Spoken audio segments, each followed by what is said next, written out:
मेरठ के सौरभ हत्याकांड की वजह से जेल में बंद साहिल के दिन बेचैनी से गुजर रहे हैं तो रातें करवटें काटकर। जेल में उसके साथ उसकी गर्लफ्रेंड मुस्कान भी बंद है। मुस्कान और साहिल ने मिलकर ही मुस्कान के पति सौरभ की चाकू मारकर 3 मार्च को हत्या कर दी और बाद में उसके शव के कई टुकड़े कर उसे प्लास्टिक के ड्रम में डाल दिया था। सौरभ 2 साल बाद लंदन से मेरठ लौटे थे। जेल प्रशासन की ओर से यह बताया गया है कि साहिल को पुरुष बैरक में और मुस्कान को महिला बैरक में रखा गया है। दोनों अभी तक एक दूसरे से मिल नहीं पा रहे हैं।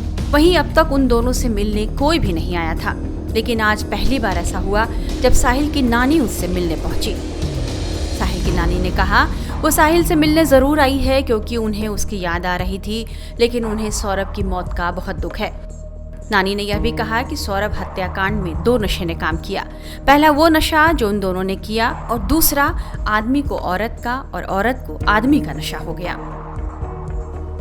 कुछ नहीं है, मिल जाऊं कुछ कहेगा वो नंगा है, कपड़े उपड़े दे जाऊंगी और क्या हो, कुछ नहीं। आप कह रही थी ना कि मैं उसके साथ नहीं हूँ लेकिन मैं मिलने आई हूँ बस। मैं ये नहीं कह रही साथ नहीं हूँ या क्या है, ये मुझे कुछ नहीं पता, मिलने आई हूँ।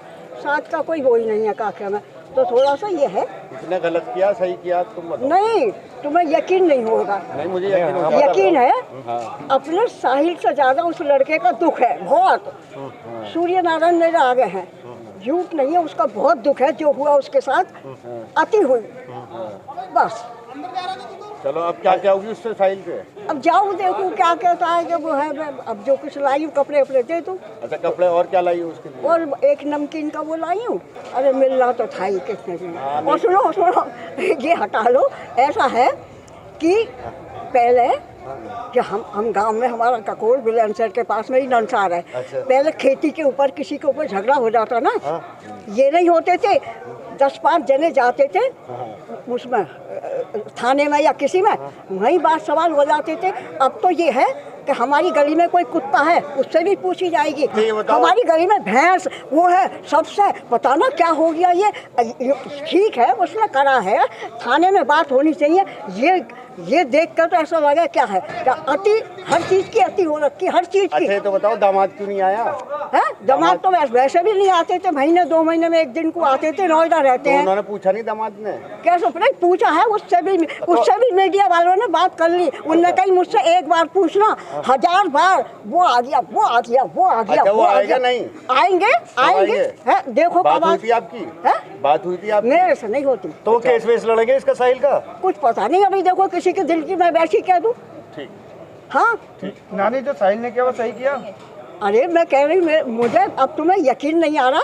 इतनी बात मैं कह रही हूँ कि उससे ज़्यादा लड़के का दुख कुछ नहीं करा। ये 2 नशे हो गए, नहीं 2 नशे हो गए। एक तो नशा खूब कर रखा था, एक आदमी को औरत का, औरत का आदमी को नशा, ये सबसे बड़ा हो गया।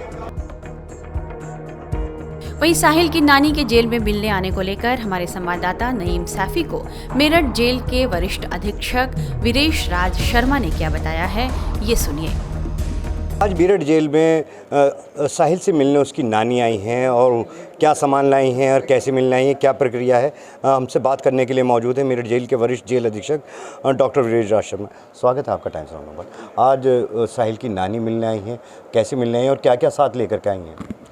जी आप सही कह रहे हैं कि साहिल की नानी ने मुलाकात की पर्ची लगाई थी और जेल मैनुअल के अनुसार परिजन, मित्र, वकील आदि यदि पर्ची लगाते, निवेदन करते तो उनकी नियमानुसार मुलाकात कराई जाती है। आज साहिल की नानी ने पर्ची लगाई थी तो उसकी मुलाकात कराई जा रही है। फल और बिस्कुट पैक्ड जो हैं वो लाई थी, उनको नियमानुसार अन्य बंदियों की तरह लाने की अनुमति दी गई। जी जो साहिल की नानी है वो साहिल से ही मिलेंगी या मुस्कान से भी मिल सकती हूँ अंदर जाकर?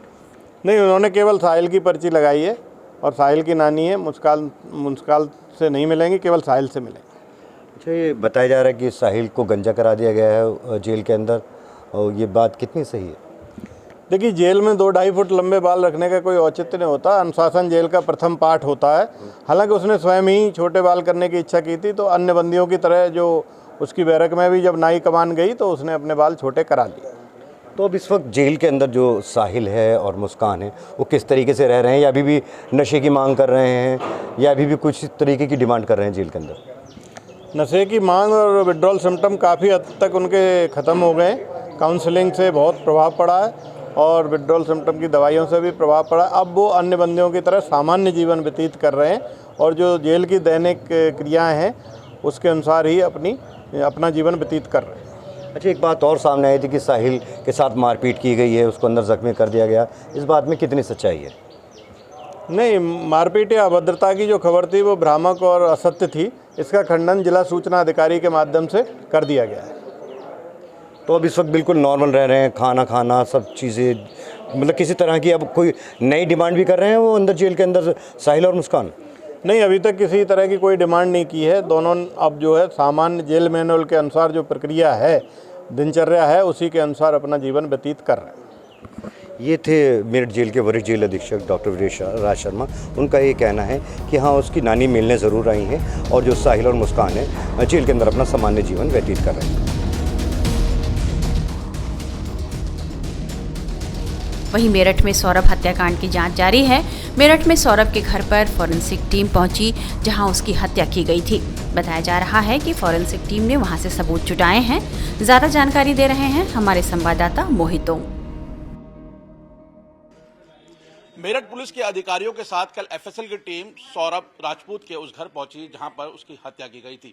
इस वक्त हम उसी घर के बाहर मौजूद हैं। कल देर रात यहां पर एफएसएल की टीम पहुंची, इसके साथ ही यूपी पुलिस के अधिकारी भी थे और यहां पर उस कमरे की पूरी तरीके से जांच की गई। वहां से साइंटिफिक एविडेंस उठाए गए जहां पर सौरभ की हत्या की गई थी। उस बेड को पूरी तरीके से खंगाला गया, उसमें से ब्लड स्टेन्स लिए गए जहां पर सौरभ की लाश को छुपाया गया था।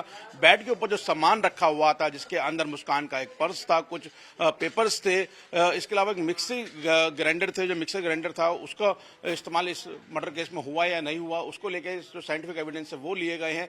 जो अलमीरा थी, अलमीरा के बगल में वो नीला ड्रम रखा हुआ था, अलमीरा से स्टेन्स उठाए गए हैं। तो जहां जहां ब्लड स्टेन्स मिले हैं उनको वो उठाए गए हैं। इसके अलावा जितना भी वहां सामान था वहां से साइंटिफिक एविडेंस लेने की कल कोशिश की गई है। फिलहाल यूपी पुलिस की ये कोशिश है कि इस मामले में ज़्यादा से ज़्यादा सबूत जो हैं वो कलेक्ट किए जा सके, क्योंकि अभी तक इस मामले में जो दोनों आरोपी हैं साहिल या मुस्कान, उनसे पूछताछ नहीं की है, क्योंकि पुलिस का कहना है कि दोनों नशे के आदी थे। उनको नॉर्मल करने के लिए 15 से 20 दिन का वक्त लगेगा, उसके बाद ही उनके बयान लिए जा सकते हैं, जिससे वो सही पूरा कहानी बता सके कि आखिरकार इस हत्या की वजह क्या थी और किस तरीके से उन्होंने इस पूरे हत्याकांड को अंजाम दिया था।